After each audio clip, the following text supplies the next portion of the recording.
pembahasan di dalam kitab Matan Al-Arba'in Nawawiyah, masih di dalam hadis yang ke-28. Kemudian Nabi SAW mengucapkan kembali, fa'alaikum bisunnati. Itu yang itu. Ya. Maka hendaklah kalian berpegang teguh dengan sunnahku.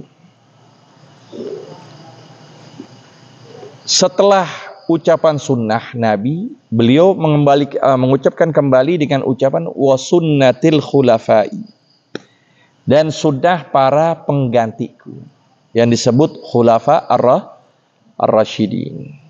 Berarti apa yang mereka prakarsa, apa yang mereka buat, apa yang mereka timbulkan dari berbagai macam tindakan setelah wafatnya Nabi, itu pun juga disebut sunnah.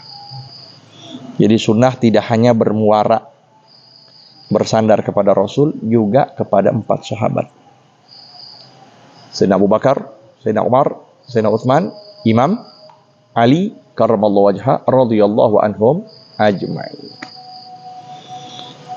Itu maksudnya. Sampai Nabi nyatakan dalam hadis al-khilafah ba'di 30 sanah. Itu masuk dalam setelah Sayyidina Ali, Imam Hasan. Al-khilafatu ba'di 30. Kekhilafaan setelahku itu 30 tahun. Dan subhanallah, terhitung dari setelah wafatnya Nabi, dilanjutkan oleh Sayyidina Abu Bakar, dilanjutkan oleh Sayyidina Umar, Sayyidina Utsman, Sayyidina Ali, Sayyidina Hasan, jumlah seluruhnya 30 tahun. 30? Jelas? Summa tasiru milkan adudan. Setelah kekhilafan itu, menjadilah bukan khilafah lagi, tapi kerajaan yang saling gigit-menggigit, yang saling basmi membasmi. Adalah di situ nanti terpecah setelah itu.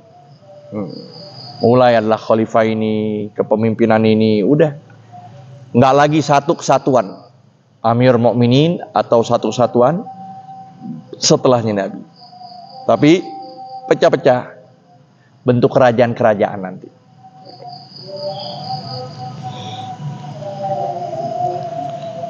Nah inilah ya, Nabi menyuruh demikian, tapi disebutkan ya, di syarahnya disebutkan wa hadza innama huwa fi haqqil muqallid fi tilkal azminatil qaribah min zamani sahabah. Itu yang Nabi haruskan kita berpegang teguh adalah mereka sebagai orang yang pengikut, adalah mereka yang hidup masih baru kedekatan dengan zaman para sahabat, yaitu mereka para tabi'in yang memang dapetin sahabat, ya, orang yang hidup masih pada zaman sahabat. Setelah Rasulullah kan zaman sahabat. Nah mereka-mereka itu dikatakan taklidnya kepada para sahabat. Tapi setelah mereka ya datangnya tahun demi tahun ya, sampailah zaman kita ini, maka di sini kita bertaklid bingung. Langsung kepada sahabat, dari mana itu? Ya kan? Dari mana itu marja'nya? Referensinya dari mana? Rujukannya dari mana?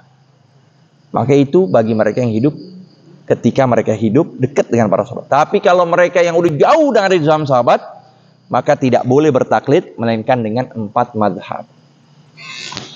Dalam masalah furu', jangan bertaklid kepada yang lain melainkan kepada 4 madhab. Imam Abu Hanifah, Imam Malik, Imam Syafi'i, dan Imam Ahmad bin, ini berempat. Itu maksud begitu. Ya. Wa hadza innama huwa fi haqqil muqallidi fi tilkal azminatil qaribati minas sahabati.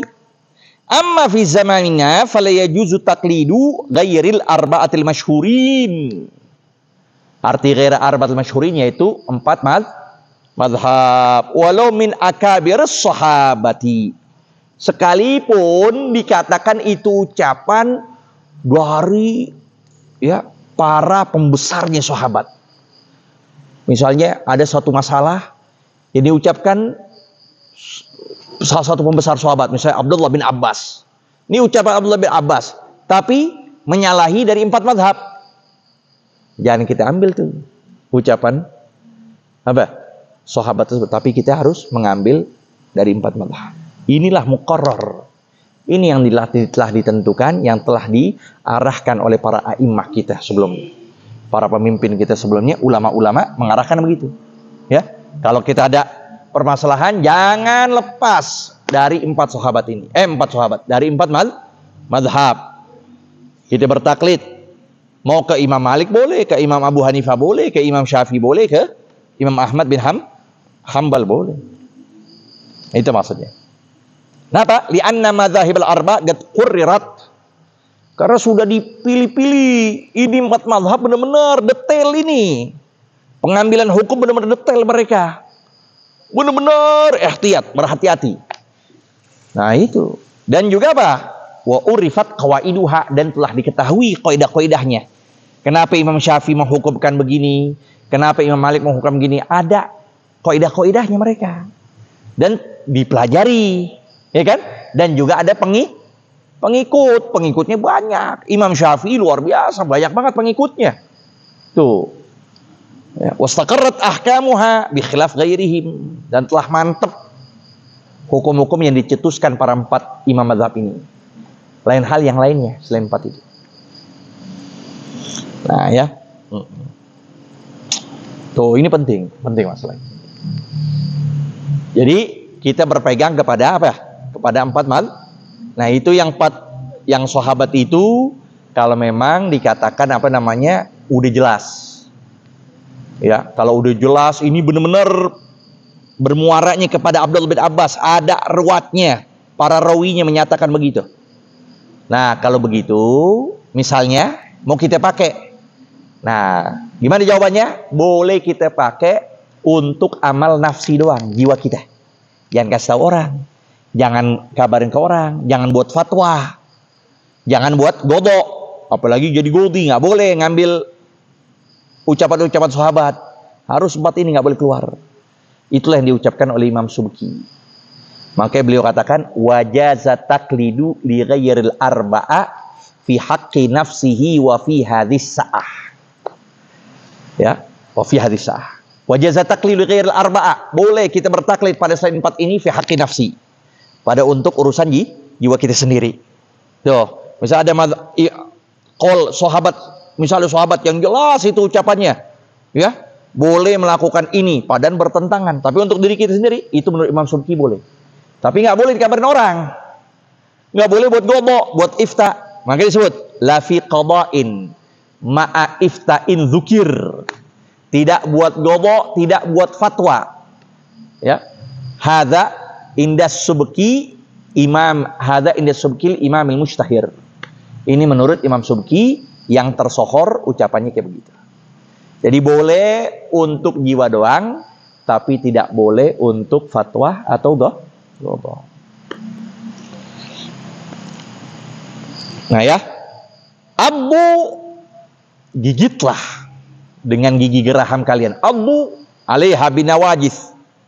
Gigitlah dengan gigi geram kalian dari apa yang disebutkan itu, bahwa jangan berlepas dari sunnah Nabi dan sunnah Khulafaur Rasyidin.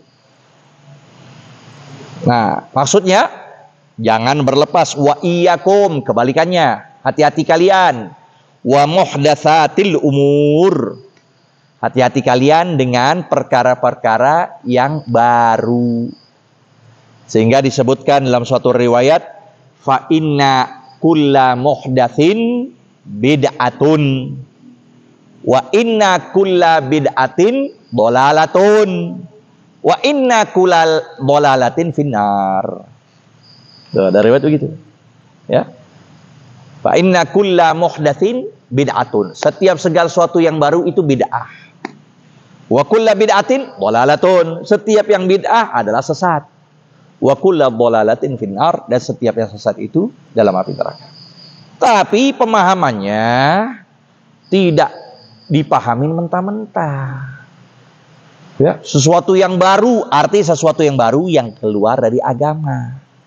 Yang berbeda, yang menyalahi aturan agama. Itu sesuatu yang baru yang menyalahi aturan agama, itu namanya Kalau dikatakan sesuatu yang baru, semua yang baru menyalahi agama, itu ribet nantinya. Iya kan? Orang yang kadang menyalahi yang nggak diamalkan oleh Nabi, banyak juga ngelakuin bid'ah kalau model kayak begitu. Nggak ada di zaman Rasul maulid. Yang kita balikin, nggak ada juga di zaman Rasulullah mobil. Nggak ada zaman Rasul tahlil. Yang berkuar-kuar nih. Kita balikin, nggak ada juga yang di zaman Rasul medsos. Tinggalin semuanya. Makanya orang pada aspek kan, anti spek. Karena ngelihat zaman Rasul nggak ada speaker. Dia haromin speaker, istri anak perempuannya pakai megang handphone.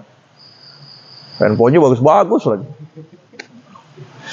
Ya, ada YouTube, ada TikTok, ada Instagram. Wah, full itu semuanya. Tapi musolanya nggak ada speaker, masjidnya nggak ada speaker. Nah, itu dia. Itulah pemahaman yang harus kita pahami dengan utuh. Jangan setengah-setengah, akhirnya kita jadi seperti itu. Kita benerin yang ini, kita haramin yang ini, tanpa kita sadarin, kita halalin. Iya kan? Nah itu. Makanya ulama membagi. Di sini dikatakan, innal bid'ata tanqasimu ila ahkamil khamsah. Bid'ah itu terbagi kepada lima bagian. Ya. Al-ula wajibatun. Yang pertama dikatakan bid'ah itu jadi wajib. Apa artinya? Kalau nggak dilakukan bid'ah itu, hukumnya jadi dosa. Nggak dilakukan bid'ah itu jadi seperti apa ya? Tadwinil Quran, mengumpulkan Al-Quran. Wasyara'i idza khifa 'alaiha dhaya'. Ya, kita kumpul Al-Quran. Ditertibkan tuh Al-Quran. Takut nanti bakal hancur semuanya, bakal hilang. Khufat kitabillah misalnya pada nggak ada takutnya. Dikumpulin Al-Quran, makanya zaman Hallaj ketika itu mengumpulkan Al-Quran. Mushaf Utsmani cuma sekedar Sayyidina Utsman punya kumpulan betul, tapi pada zaman Sayyidina Utsman itu nggak ada titik, nggak ada harokat. Ayo, modelnya zaman Sayyidina Utsman begitu, nggak ada titiknya, nggak ada. Gimana mau baca kita? Nggak ada yang bisa. Alif lam mim zalika tuh nggak ada titik di atas, asalnya nggak ada itu. Zalika titiknya di mana? Di atas atau di bawah? Hah? Di atas. Itu atas kaidah siapa ya? Nggak ada pada zaman Rasulullah itu. Nggak ada juga pada zaman Sayyidina Utsman. Yang ada pada zaman pemimpin yang zalim bernama Hallaj. Hajjaj. Al-Hajjaj. Pada zaman dia itu. Dia mengumpulkan. Suruh ulama untuk mengharokatkan dan memberikan baris lalu titik-titik pada setiap huruf. Diperintahin. Kita pakai juga sekarang. Dia perintahin, kita pakai juga. Ya. Maka Sayyidina Umar Al-Aziz katakan, Ra'isun ghasyum khairun min fitanin tadu. Pemimpin yang zalim lebih utama ketimbang fitnah yang berkesinambungan gak ada berhentinya. Ya. Dikumpulin, dikasih titik harokat. Karena kita baca, tahu kan? Titik za di mana? Di atas atau di bawah? Atas. Satu atau dua? Satu. Kita tahu dari mana? Bukan dari Rasulullah, bukan dari Sayyidina Utsman. Jadi bisa dikatakan wajib. Akhirnya orang-orang awam bisa baca Al-Quran dengan modelnya pakai titik dan harokat. Ya kan? Tahu nih baknya, kita tahu kaidahnya. Oh iya, bak pasti titiknya di bawah. Kalau kita lagi baca ada titik di bawah, pasti kita sebutin apa? Karena kaidahnya kita hafalin. Tak titiknya 3 di atas. 3 di bawah. Tak titiknya berapa? 2. Oh titiknya 3 di bawah. Kaidah Melayu itu sih. Ya. Nah, itu wajibah. Wa kashtighal bil ulum al arabiyyah al mutawaqqif 'alaiha fahm al wa kashtighal bil ulum al arabiyyah al mutawaqqif 'alaiha fahmul kitabi wa sunnah. Kita sibukin diri belajar nahwu sharaf, lihat. Belajar bahasa Arab untuk kita memahami Al-Qur'an dan hadis. Padahal zaman dulu nggak ada orang pelajarin bahasa Arab, enggak belajar nahu baru. Ya, sorof juga baru. Nahu pada zaman siapa? Imam Ali. Makanya pencetusnya nahu itu Imam setelah Nabi meninggal. Ketika beliau jadi pemimpin, berarti kan di ujung. Berarti Sayyidina Abu Bakar nggak dapetin nahu itu. Sayyidina Umar, Sayyidina Utsman nggak tahu nahu. Imam Ali. Abul Aswad adu Ali itu sahabatnya. Nah, matanya lagi. Abul Aswad adu Ali. Atsaniyah muharramah, bid'ah jatuh haram. Seperti apa? Kal mukus, pajak, wal madzalim, ya. Artinya mengambil hak-hak manusia. Ya, mengambil barang-barang kita diambilin. Ya, ini pemimpin, misalnya ada pemimpin zalim, ngambil-ngambilin. Setiap sebulan harus yang punya sapi keluarin satu, yang punya kambing keluarin satu, yang punya penghasilan harus keluarin sekian. Nah, itu berarti bid'ah yang haram. Tuh. Ya. Salisa mandubah, ada hukumnya bid'ah yang sunnah. Seperti apa? Seperti bina'ur rubut, membangun ribat, pondok-pondok pesantren. Ini sekarang, dulu nggak ada pada zaman Rasul. Pondok-pondok pesantren ada emang? Ribat nggak ada, mahat nggak ada. Ya. Sekarang di mana aja ada pondok. Tuh. Itu juga bid'ah. Itu juga bid'ah. Nah, orang yang mengharamkan ngomong bid'ah, dia punya pondok. Dia sedang mencela sesuatu yang ada di dia. Jadi nggak semua bid'ah itu dihukumkan dolalah.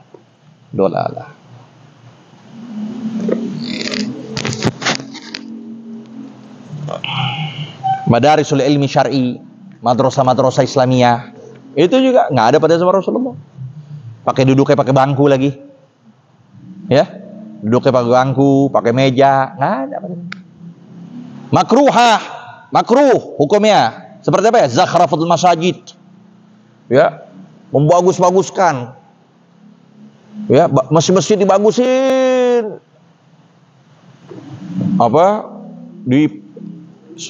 ditaruh-taruh misalnya kaca-kaca yang seperti nggak ada bedanya dengan orang kufar. Kaca-kaca yang nggak ada bedanya seperti kanisah gereja. Nah, itu bisa jatuh makruh. Ya, rapi-rapi, bagus ya. Yang sholat 2 orang, bagus, gede. Yang sholat bisa dihitung jari. Nah, itu jadi makruh. Nah, yang kelima mubahah, hukumnya boleh-boleh saja, ya. Seperti apa? Seperti ittikhadul malaik, kita makan pakai sendok. Nabi pakai sendok gak? Kita makan pakai sendok, iya kan? Itu boleh-boleh aja. Tapi hebatnya ada Al Habib Ahmad bin Hasan Al-Attas. Beliau lagi pergi ke Mesir, berkumpul para ulama. Ketika berkumpul ulama, ya, di depannya dikasih tuh sendok, syaukah, garpu, pada diambil. Habib Ahmad doang makan pakai tangan. Ya kan orang besar, ulama besar. Ditanya, ya Sayyid, kenapa ente makan kok nggak pakai sendok? Dibalikin oleh beliau langsung. Dan emang beliau ini demen kalau ngejawab pasti istidlalnya ilmu. Habib Ahmad bin Hasan itu sezaman dengan Habib Ali Habsyi. Bahkan Habib Ali Habsyi kalau ketemu Habib Ahmad bin Hasan, selalu Habib Ahmad yang disuruh menjadi imam. Kalau dia Habib Ahmad menjadi imam, ya, maka Habib Ali Al-Habsyi selalu menggugurkan bacaan Fatihah taklid kepada Imam Malik atau qaul dalam mazhab Imam Syafi'i. Jadi nggak baca Pak? Kenapa? Saking khusyuk, saking merdu, saking nikmat bacaannya. Rugi nggak dengerin. Kalau kita rugi dengerin. Beliau rugi nggak dengerin. Sampai beliau selalu ngomong begitu. Kalau aku beriman pada Akh Ahmad bin Hasan, aku gugurin tuh baca Fatihah. Dengerin bacaan saking asyik. Nah ini Habib Ahmad bin Hasan ketika itu selalu tuh beliau demen tuh. Istilahnya kepada apa? Kepada Alfiyah, kepada Zubat, kepada Mulhatul I'rab. Selalu tuh.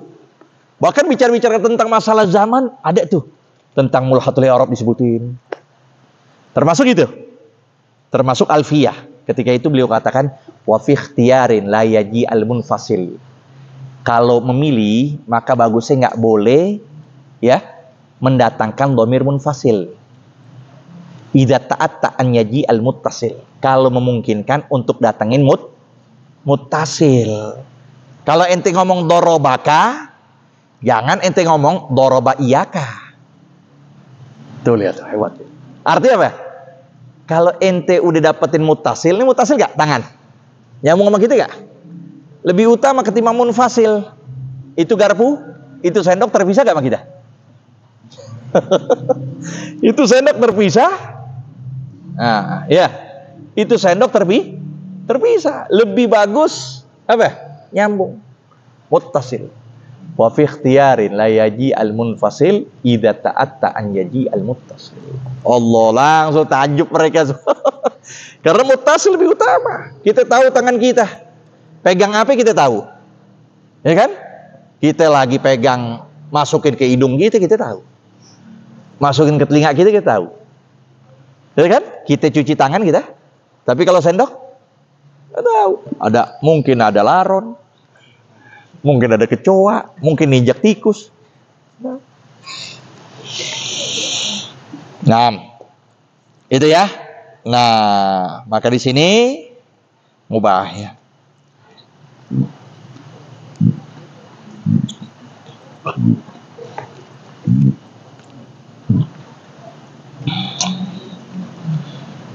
Kemudian rawahu siapa dah? Wa qala Imam Tirmidzi haditsun hasanun sahih. Betul ya? Wa qala haditsun rawa Abu Dawud. Benar tidak? Rawa Abu Dawud wa Tirmidzi wa qala haditsun hasanun sahih. Nanti kita belajar mustalah hadis. Apa itu hadis hasan? Apa itu hadis sahih? Apa itu hadis hasan sahih? Ada dua tuh. Ya, penamanya bukan hasan sahih. Itu ada penjelasan.